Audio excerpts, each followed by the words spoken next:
새벽기도 계속 나오시는 게 힘드실 텐데 저를 쳐다보시는 눈빛이 아주 그냥 또렷또렷하셔서 긴장 많이 됩니다. 네. 복음이 저희를 여기까지 이끌었습니다. 그리고 복음이 저희를 살게 하고 또 복음이 아무런 소망이 없는 시대에 저에게 소망을 가져다 줍니다. 사실 이 복음이 없으면 저희에게 아무것도 아닌 거죠. 근데 복음이 무엇이냐라고 묻는다면 뭐라고 대답하시겠어요? 이것은 아주 간결하고 분명한 대답을 할 수 있어야 합니다. 우리가 붙드는 복음이 무엇입니까? 그것이 신앙의 전부인데, 복음은 측량할 수 없는 사랑이신 하나님이 우리를 구원하신다는 것이죠. 할렐루야. 분명하게 누가 물어봐도 말할 수 있어요. 그는 구원이시다. 여기 새벽기도의 요번의 표가 여호와 그는 하나님이시잖아요. 그가 하나님이신 줄 어떻게 합니까? 그가 우리를 구원하시기 때문입니다. 그래서 그가 하나님이신 줄 저희는 아는 거죠. 사람들이 이렇게 얘기합니다. 사랑은 명사 아니고 동사예요. 들어보셨죠? 이거? 복음이 그렇습니다. 복음은 명사가 아닙니다. 그분이 우리를 구원하신 사실이 아니에요. 그분이 우리를 구원하셨어요가 아니에요. 그분은 우리를 구원하고 계십니다. 할렐루야. 그분은 지금도 우리를 구원하십니다. 우리를 죽음에서 구원하셨을 뿐만 아니라 우리를 지금 삶의 질고에서 구원하시고요. 우리의 고민에서 구원하시고 우리의 막혀진 상황에서 구원하신다. 이것은 계속 움직이는 동사예요. 멈춰져 있는 거예요. 그래서 오늘 본문 말씀 1장 1절에 보시면 이렇게 써 있어요. 하나님의 아들 예수 그리스도의 복음의 시작이라. 이 말씀은요, 복음이 언제 시작됐어요? 라고 말하는 게 아닙니다. 복음이 여기서부터 시작됐습니다. 라고 말하는 게 아니에요. 이 말씀은 무엇이냐면 오늘 내가 너를 구원할 것이다 라고 말하는 거예요. 내가 오늘 지금 복음의 시작을 다시 너희에게 실행할 것이다 라고 말합니다. 복음의 시작이 언제였습니다 라고 말합니다.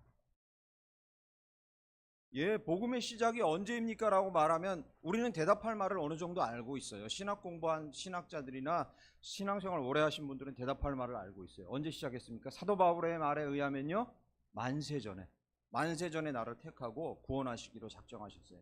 그 만세전이 언제입니까? 셀 수 없는 날에, 우리가 셀 수 없는 과거에 그것을 작정하셨어요. 예, 그때가 복음의 시작이 맞아요. 또 복음의 시작이 언제입니까? 이 땅에 그 복음을 실현하시기 위해서 예수를 보내시기 위해 한 민족을 택하시고 사람을 택하셨는데 그것이 아브라함이에요. 예, 그때 복음이 시작됐어요. 그리고 오늘 마가복음 1장 1절 말씀처럼요, 하나님의 아들 예수 그리스도께서 이제 때가 되셔서 그 복음을 완성하시러 오셨을 때, 맞아요, 그게 복음의 시작이에요. 그때가, 그 시점이. 그리고 또 언제입니까? 어떤 사람이 예수를 모르고 있다가 예수를 붙들었을 때, 복음의 시작이에요. 그때부터 그의 삶은 복음으로 완전히 변화되는 거죠. 그러나 지금도 복음의 시작이에요. 지금 이 순간 우리를 다시 구원하시는 그 믿음이 있어야 매일 매순간 그 복음은 다시 시작한다. 우리 삶에서 다시 역사한다는 믿음이 있어야 사도 바울의 고백을 할 수 있습니다. 모든 사람이 복음을 부끄러워해도 나는 복음을 부끄러워하지 않습니다. 왜요? 그것이 능력이기 때문에. 할렐루야. 이 고백을 할 수 있는 거죠. 그래서 새벽 이 특세를 지나면서 여러분, 이 고백이 여러분의 고백 되시길 간절히 축원합니다. 내가 복음의 길을 열어줄 거야. 내가 복음의 역사를 다시 시작할 거야라는 이 고백이 저와 여러분의 삶의 고백이 되기를 간절히 축원합니다. 세상이 어렵습니다. 누가 그렇게 합니까? 우리에게 누가 복음의 길을 열어줍니까? 복음의 새로운 시작을 우리에게 어떻게 행하십니까? 하나님 그가 하실 줄 믿습니다. 오늘 본문 말씀 2절에 그래서 이렇게, 선지자 이사야 그래 보라 내가 내 사자를 내 앞에 보내노니 그가 내 길을 준비하리라. 이렇게 여기서요, 내가, 보라 내가는 하나님이죠. 내 사자는 누구입니까? 요한이죠. 내 앞에 할 때 내는 누구입니까? 예수죠. 보내노니 그가 내 길을 준비하리라. 내는 누굽니까? 예수죠. 그러니까 2절 말씀은 이겁니다. 복음을 내가 늘 너의 삶에서 새롭게 시작할 건데 나는 그 준비까지도 내가 할 거야. 예수님께서 오셔서 그 복음의 사역을 감당하시기 전에 그 준비를 철저히 누가 하십니까? 하나님께서 앞서 누굴 보내셔서 다 준비하셔요. 그 세례 요한이 와서 한 일이 무엇입니까? 3절 말씀 보시죠. 주의 길을 곧게 하라, 준비하라, 선포합니다. 8절 말씀 보시죠. 8절로 가보시죠. 8절. 세례를 베풉니다. 오늘 마가복음에 나와 있지 않지만요, 마태복음 3장 7절에 보면요, 깨어라, 깨우쳐라, 정신 차려라 하고 권면합니다. 복음의 역사를 늘 시작하시기 전에 그 준비도 하나님께서 하셔요. 걱정하지 마십시오. 여기 부르신 거예요. 그래서 그때는 세례 요한이 했습니다. 지금은 누가 합니까? 그 복음의 대로를 활짝 열고 그 복음의 역사를 매일 우리 삶에 실현시키기 위해 하나님께서 그 준비를 누구를 통해 하십니까? 예, 맞습니다. 성령. 그래서 저희가 잘 아는 구절 요한복음 16장 8절에서 예수님은 이렇게 말씀하십니다. 요한복음 16장 8절. 그가 와서, 그가 누구입니까? 성령. 죄에 대해, 의에 대해, 심판에 대해 세상을 책망하시리라. 준비시킨다는 말씀입니다. 복음의 새로운 길을 열기 전에 항상 준비시킨다는 거예요. 죄에 대해서 책망하신다. 죄에 대해서 준비한다는 말은 무엇입니까? 예수 그리스도를 믿지 않고 있는 죄에 대해서 준비시킨다는 거예요. 마음을 열어서 믿게 한다는 거예요. 의에 대해서 심판한다는 것은 무슨 말입니까? 책망한다는 것은 내가 의롭다, 내가 혼자 잘 살 수 있다, 내 힘으로 할 수 있다는 자기 의에 대해서 책망하고 깨우친다는 거예요. 심판에 대해서 책망한다는 것은 무엇입니까? 사단에게 묶여있는 그 세상, 심판자에게 묶여있는 그 세상을 깨운다는 거예요. 하나님이 준비시킨다는 말씀. 여러분 준비시키려고 불러 모으셨어요. 오늘 이날 복음의 역사를 경험하기 위해서 준비시키려고 불러 모으셨어요. 성령께서 그렇게 하실 줄 믿습니다. 오늘 본문 말씀을 통해서 길지 않은 시간이지만 하나님께서 어떻게 저와 여러분을 준비시키는지, 이건 약속이자 명령입니다. 내가 준비시킬게 하지만 너희들 이렇게 준비돼야 되라는 명령이에요. 귀를 열고 들으십시오. 하나님께서 어떻게 우리를 준비시키는지, 우리가 준비될 때 그 놀라운 역사가 저와 여러분의 삶, 교회에 일어날 줄 믿습니다. 첫 번째는 오실 길을 곧게 하라. 3절 말씀 보실까요? 광야에 외치는 자의 소리가 있어 이르되 너희는 주의 길을 준비하라. 그의 오실 길을 곧게 하라. 곧게 하라는 말. 좀 더 자세히 풀어 설명하면 거치는 게 없게 하라. 예수님이 오시기 전에 세례 요한이 한 말이잖아요. 그죠? 주의 길을 곧게 하라. 거칠 게 없게 하라. 거칠 게 없게 하라. 여러분 시편 84편 5절 말씀 아십니다. 주께 힘을 얻고 그 마음에 뭐가 있어요? 시온의 대로가 있는 자는. 시온이 어디입니까? 예루살렘. 예루살렘이 어디입니까? 하나님이 계신 곳. 그러니까 하나님을 향해 거칠 것이 없고 뻥 뚫린 마음을 소유한 자들, 그 자들이 복된 자들. 오늘 본문 말씀도요, 우리가 복음의 새 역사, 복음의 대로가 열리는 역사를 경험하려면 하나님이 준비시키는데요, 먼저 그 길을 곧게 합니다. 우리의 마음을 곧게 합니다. 그분으로 향한 마음. 대한민국을 보면 이 곧게 한다는 것, 길을 곧게 한다는 걸 선명하게 알 수 있습니다. 제가 며칠 전에도 지방에 차를 몰고 미리서 다녀왔는데 우리나라 좋습니다. 골짜기가 이렇게 있잖아요. 우리나라는 골짜기를 내려갔다 올라가는 법이 없습니다. 그 골짜기 사이를 가로지르는 다리를 놓는데 그 높이가 제가 어림잡아 50에서 한 100m 하는 데는 높은 고가가 위에 있습니다. 골짜기를 내려갔다 올라오지 않습니다. 어떻게 해요? 높은 다리 놓고 지나가거든요. 곧게 하죠. 와, 이거 정말 편해요. 높은 산이 나옵니다. 돌아가지 않습니다. 어떻게 합니까? 시원하게 뚫어버려요. 터널로. 거칠 게 없어요. 그래서 아주 시골까지 다녀왔었는데 이번 주에 그 자갈길이 있고 시골길이 있고 진흙길이 있을 것 같은데 그 골짜기까지요, 도로가 다 나 있어요. 평탄하게. 시멘트 아니면 아스콘으로 깔려서 정말 굳게 돼 있어요. 운전하면서 느꼈습니다. 야, 이러면 운전할 만하구나. 정말 고든 길이 나입니다. 복음의 대로를 열기 위해, 주님께서 복음의 새 역사를 이루기 위해 이렇게 길을 곧게 하십니까? 하나님 그렇게 하지 않았습니다. 하나님 그렇게 하지 않아요. 세상이 쓰는 방법. 골짜기는 가로질러 버리고 산은 뚫어 버리고 우리 눈에 거칠게 보이고 투박해 보이는 건 다 덮어버리고, 하나님 그렇게 하지 않습니다. 이사야 40장 4절 말씀이 이렇게 얘기해요. 골짜기마다 어떻게 해요? 도두어지. 산마다 언덕마다 어떻게 해요? 낮아지. 거친 길은 어떻게 해요? 평탄. 하나님은 그렇게 해주는 거예요. 기억하십시오. 골짜기는 어떻게 해요? 골짜기가 무엇입니까? 깊이 패인 마음. 골짜기는 뭐예요? 상처받고 실패하고 좌절하고 절망하고, 그래서 낮은 자존감이 생기고 쓴뿌리가 생겨요. 도저히 내 심령에는 성령께서 임하시기가 힘들고 복음의 역사가 내 삶에는 이루어지기 힘들다고 스스로 판단하고 있는 깊게 패인 마음이라는 거예요.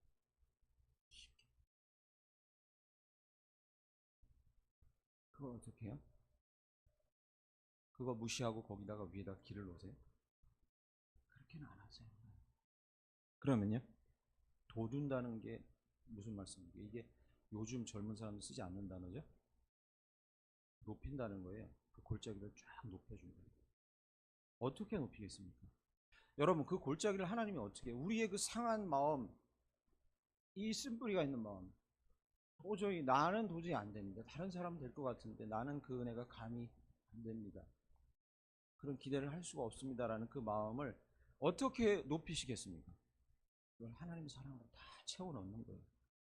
그 방법만이 하나님이 쓰시는 방법. 다 채워 넣어요, 거기다가.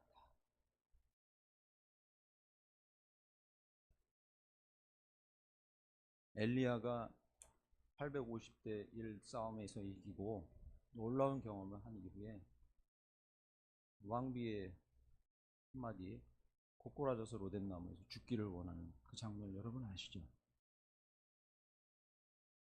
차라리 죽는 게 낫습니다라고 말하는 그때 하나님은 그를 책망하지 않으십니다. 어떻게 합니까? 그 골처럼 깊이 파인 마음을 채우는 거예요. 하나님 다 채워주십니다. 그래서 도두어 주세요. 제자들이 예수를 부인하고 도망가고 흩어지고, 그래서 나는 안 되겠구나, 다시 내 생업으로 돌아가야겠다라고 어부의 자리로 갔던 그 제자들을 찾아가서 예수님께서 하신 것이 무엇입니까? 계속해서 채우시고 도두어 주세요. 높여주세요. 높여주세요. 그래서 그 길로 복음이 지나가게 됩니다. 구약에 나오는 많은 선지자들은요, 우리가 보기에 대단해 보였지만 그들은 말 한마디에 쓰러지는 자들이었어요. 그런 자들이었어요. 목회자도 그렇고 성도도 그렇습니다. 하나님께서는 그들을 도두어 주시고. 할렐루야. 정말 다행이지 않습니까? 골짜기 같은 마음 놔두고 위에다가 고가 칠 거야, 이렇게 얘기 안 하신다는 거예요. 너는 그렇게 있어, 그냥 나는 내 일을 할 거야 라고 얘기 안 하십니다. 원하는 자들은 도도해 주시는 간절히 바라는 거예요. 제가 한 6, 7년 전에 처음 들었던 말이 있는데 지금은 이제 그 말이 굳어졌어요. 저를 부르는 호칭으로. 어디 나가서 길을 가다가 뭐 유니세프가 이렇게 스티커 붙여주세요, 아니면 판매원들이 나와서 판매하다가 이렇게 여기 좀 보세요. 보통은 선생님, 아저씨 이렇게 부르는데요, 한 6, 7년 전부터 저를 부르는 호칭이 분명하게 변했어요. 아버님 이렇게 불러요. 그때는 엄청난 충격이었습니다. 아니, 나를 아버님으로. 요즘에 여기 흰머리가 많이 나가지고 지금은 뭐 괜찮아요. 지금은 감당할 수 있습니다, 아버님이라 하면. 근데 6, 7년 전에 40대였거든요 근데 가는데 갑자기 누가 뭘 판매하는데 그 사람 판매 못할 거예요. 눈치가 없지. 오빠 이래야지, 아버님 이래요. 샀겠습니까? 당연히 안 사죠. 근데 아버님이라고 그때 내가 아버님으로 불려야겠구나라고 체념을 했지만 지금 며칠 전에도 아버님이라고 불렀어요. 유니세프가 붙여달라고 하는데 아버님 이렇게 불러. 지금도 마음이 어려워요. 그 얘기를 들으면 무너져 내립니다. 내가 많이 먹었구나. 막 기분이 안 좋아요. 한동안. 한마디로 그렇습니다. 사람이 말 한마디로. 그런데 여러분 기억하십시오. 여러분의 주변에서 들리는 사단이 종용하고 조종하는 많은 사람들의 이야기는 대부분 거짓 메시지예요. 대부분. 죄송합니다. 사단이 제일 많이 사용하는 거짓 메시지의 주인공은 부모들이에요. 어쩔 수가 없습니다. 부모가 사악해서가 아니에요. 무의식 중에 나오는 말로 그냥 거짓 메시지를 던져요. 너 그러다 뭐 될래? 그러다 너 안 된다? 그렇게 하면 안 된다? 그 정도밖에 못하니? 밖에 나가면 또 그 얘기를 또 들어요. 한번 세보세요, 여러분. 한번 세보세요. 하루를 살면서 사단이 나를 사랑하는, 심지어 나를 사랑하는 사람들을 통해서도 주는 거짓 메시지가 몇 가지인지 한번 세보세요. 셀 수가 없습니다. 그걸 계속 듣고 살아요. 그러니까 그 마음에 실패감이나 자존감이 낮아진 게 올라갈 수가 없어요. 도두어질 수가 없어요. 우리가 사는 세상이 그럴 수밖에 없어요. 피할 수가 없습니다. 그러니까 깊게 골이 있는 거예요. 누구든지. 하나님은 말씀을 통해, 이렇게 말씀 시간을 통해, 찬양을 통해, 사랑하는 사람들을 통해, 귀한 사람들을 통해 도두어 주실 줄 믿습니다. 복음의 역사가 시작합니다. 그리고 복음이 지나갑니다. 산마다 언덕마다 낮아진다요. 산과 언덕은 뭘 얘기하겠습니까? 교만해진 마음이에요. 근데 교만해진 마음을 그대로 두고 여러분 교회 봉사하시는데 인성이 중요하냐 능력이 중요하냐? 사회에서도 인성이 중요하냐 능력이 중요하냐? 교만한 마음은 놔두고 거기다 구멍을 내요. 터널을. 네 교만은 그냥 놔두고 너를 통해서 그래도 일할게. 하나님 그렇게 안 하신다는 거죠. 그럼 어떻게 해요? 낮추셔요. 평평하게 반드시 만드세요. 뭘 통해서요? 연단을 통해서, 고난을 통해서 반드시 그렇게 하셔요. 네 성품은 그대로 두고 내가 너를 통해서 일만 하면 되라고 구멍 뚫지 않으세요. 우리에게 그렇게는 안 하세요. 낮추세요. 평평할 때까지. 그래서 이스라엘이 그렇게 흩어졌던 거 아니에요. 오랜 세월 흩어져 있고 이방인들에게 침략당할 때 그들을 낮추시고 또 낮추셔요. 여러분 만약에 여러분이 조심스럽게 여러분 마음속에 생각하십시오. 고백할 건 없습니다. 옆 사람들이 본인이 연단의 과정 가운데 있다고 생각하시는 분 계십니까? 계셔요? 계실 겁니다. 그럼 이 두 가지를 기억하십시오. 그 중에도 하나님이 함께 동행하십니다. 연단 중에도 함께 하십니다. 더 중요한 것은 무엇이냐면 성경이 계속 반복해서 말하는 것은 무엇이냐면 그 연단 중에 함께 하면서 그래 너 한번 당해봐라가 아니라 그 마음에 얼마나 아픈지 우신다고 하셔요. 예수님께서 계속 우셔요. 죄 때문에 연단당하는 인간을 모시고 계속 우셨어요. 예루살렘을 보고도 우셨어요. 심지어 성경에 뭐라고 하냐면 연단이 너무 고생스러워서 저들이 넘어질까 봐 뜻을 돌이키기도 하셔요. 피할 길도 주셔요. 중요한 건 무엇이냐면 그 연단 가운데 꼭 기억하십시오. 본인이 연단 가운데 있다고 생각한다면 동행하셔요. 두 번째 기억할 것은요.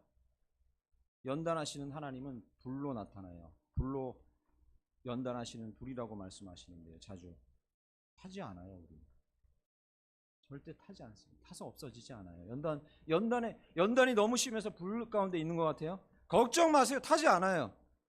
타서 없어지지 않아요. 하나님의 목적이 그게 아니거든요. 불순물만 제거하려는 거예요. 그래서 어떻게 하시려고요? 정금같이 만들려고. 만약에 연단 가운데 계시다면 기억하십시오. 평탄하게 해서 거기에 복음의 길이 열릴 것입니다. 곧 열릴 것입니다. 속히 열릴 것입니다. 할렐루야. 이 40장 4절의 마지막에 보면 고르지 아니한 곳과 험한 곳이 무엇입니까? 그것은 평탄하게 될 거예요. 고르지 아니한 곳, 험한 것이. 호세아는 이 말씀을 이렇게 배경 부원 설명해 줍니다. 호세아 10장 12절에는요. 자막은 안 뜹니다. 묵은 땅을 기경하라. 여기 보면 이사야 40장 4절에 고르지 않고 험한 곳은 무엇이냐면 묵은 땅, 반응 없는 땅, 열매 없는 땅, 굳어진 땅, 뭘 심을 수 없는 땅. 도무지 얘기해도 변하지 않는 사람, 도무지 얘기해도 변하지 않는 환경, 도무지 마음을 먹으려 해도 변하지 않는 마음, 굳어진 마음. 하나님은 그곳에 어떻게 하십니까? 세상은 그곳에 어떻게 합니까? 제가 방금 말씀드린 아스콘 깔아버려요. 겉만 좋게 덮어버려요. 하나님 어떻게 하십니까? 기경. 기경이라는 단어 요즘 잘 안 쓰죠, 젊은 사람들. 어떻게 해요? 밑에와 위를 완전히 갈아엎어요. 우리의 반응 없는 마음을 갈아엎는단 말이에요. 상상해 보십시오. 말씀을 들어도 반응이 없었는데 갈아엎는다는 거예요. 뒤집어 엎는 거예요.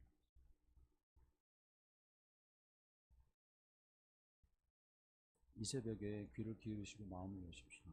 하나님은 한 말씀으로 한 말씀으로도 여러분의 마음을 갈아엎을 수 있는 분이 있습니다. 한 말씀이 꽂혀갖고 여러분의 삶을 갈아엎을 수 있습니다. 그렇게 하셔서 거기에 복음의 길을 여셔요. 씨앗이 심기 열매 맺게 하셔요. 놓치지 않습니다. 하나님은 그렇게 복음의 길을 여신다. 우리가 할 일은 무엇입니까? 하나님께서 이렇게 복음의 길을 여시려고 높아진 마음, 낮아진 마음, 거친 마음, 거기에 역사하세요. 복음의 길을 여시려고. 우리가 해야 할 일은 무엇입니까? 오늘 본문 말씀인 4절 말씀 보시죠. 세례 요한이 광야에 이르러 죄사함을 받게 하는 회개의 세례를 전파하니. 죄사함을 받게 하는 뭐요? 회개의 세례를 전파. 우리가 할 일은 하나입니다. 하나님께서 우리에게 요구하시는 요구는 하나입니다. 그가 높아진 거 낮추시고 골짜기 메우시고 거친 거 기경하실 때 하나님께서 우리에게 요구하시는 게 하나입니다. 무엇입니까?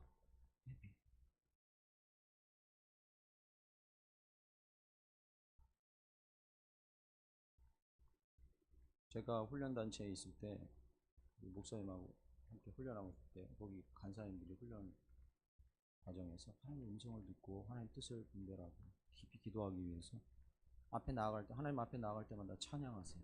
그리고 회개하세요. 여러분의 마음에 거리끼는 게 없도록 쏟아 놓으세요라고 이렇게 훈련 과정에 음성 듣는 기도 가운데 있으면 제 마음에 고민이 생겼어요. 어디까지 회개해야 되는지, 내가 기억 안 나는 회개는 어떡하죠? 남아있는 거 있으면 혹시 대답 안 하시나요? 어디까지 회개해요? 회개하라고 제가 지금 설교하고 가면 여러분 기도할 때 도대체 내가 회개하지 않은 것이 무엇인가? 난 무엇을 회개하나? 주여 짜시는 분들이 있습니다. 내가 잘못한 거 다 고해야지. 막 고하지 않으면 큰일 날 것 같은 이런 불안감도 생겨요.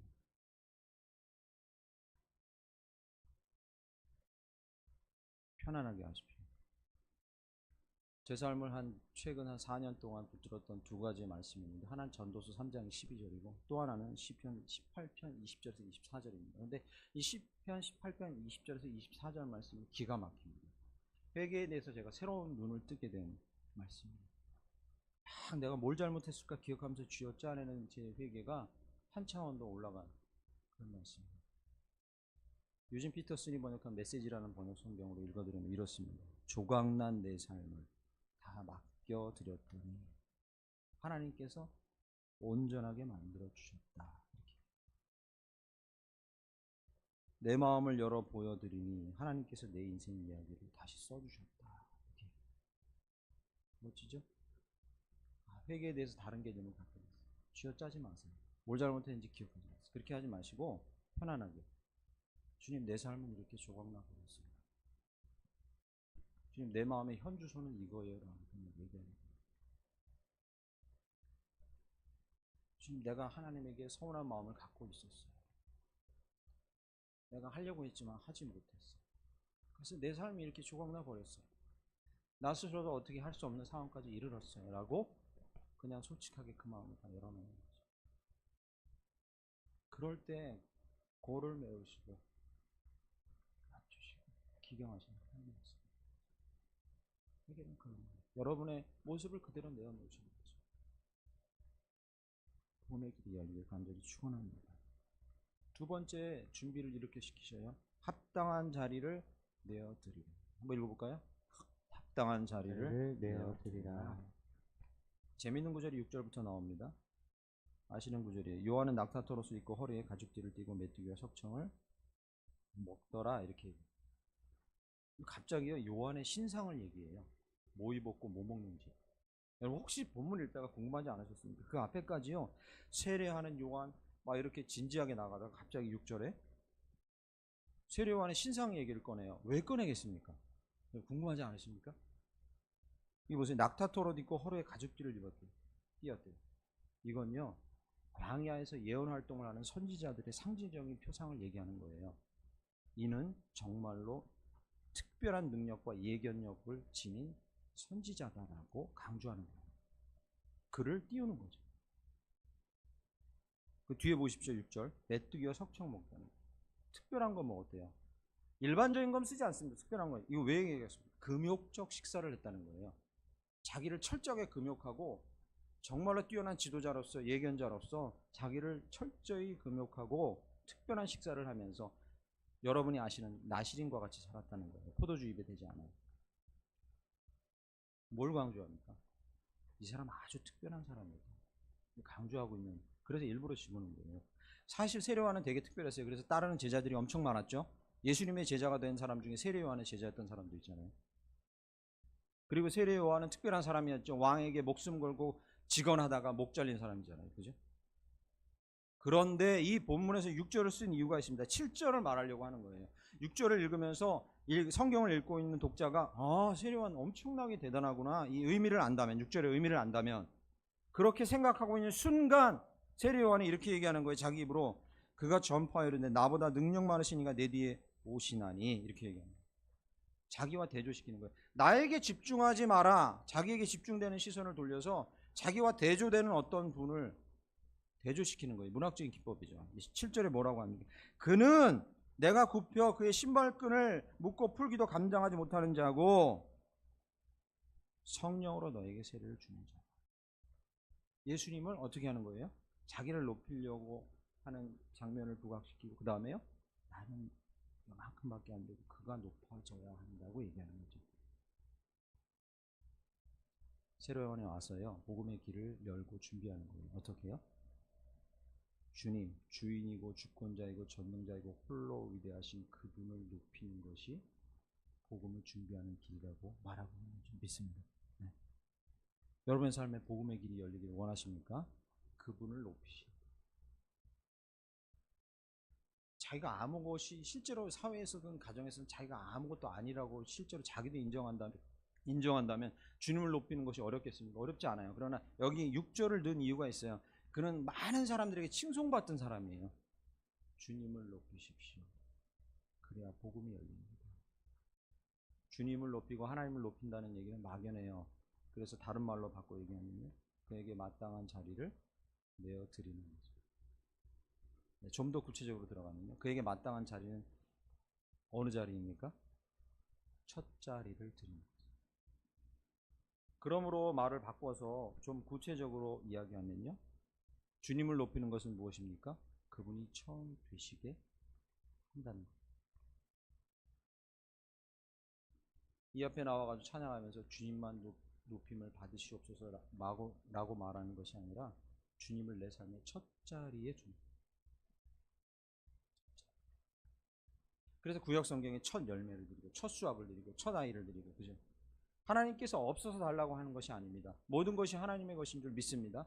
그런데 우리가 그분을 첫 자리에 놓는 훈련을 하고 계십니다. 여러분 이 시간 결단하십시오. 모든 나의 생각에 모든 나의 일에 그리고 모든 나의 삶의 첫 자리를 그분에게 드린다고 결단하십시오. 그러면 저와 여러분의 삶에 복음의 길이 열릴 줄 믿습니다. 목회를 어떻게 서원했어요? 라고 묻는 질문을 많이 받습니다. 이력서 쓰다가도 목회 어떻게 부름받았는지 몇 번을 썼는지 몰라요. 신학교 갈 때도 그랬고요. 목사 안수할 때도 그랬습니다. 그런데 그 순간마다요. 사람들은 묻습니다. 어떤 기적적인 일을 통해서 저를 부르셨는지. 그렇지 않습니다. 고등학교 1학년 때, 2학년 때 내가 학교 끝나고 공부를 하러 바로 달려가야 될지, 개척하고 있던 교회 벽돌을 날리러 가야지 선택하다가요, 내가 그분이 먼저니까 그거 먼저 하고 공부하러 가야겠다라고 생각하고 첫 자리를 그분에게 드리는 거예요. 그게 쌓여서 목회의 사명이 확인된 거예요. 여러분 아침에 일어나서요, 마음에 짜증이 나고요, 어떤 일을 해야 되는데 부담이 있어요. 그런데 어떻게 해야 될지 고민이 돼요.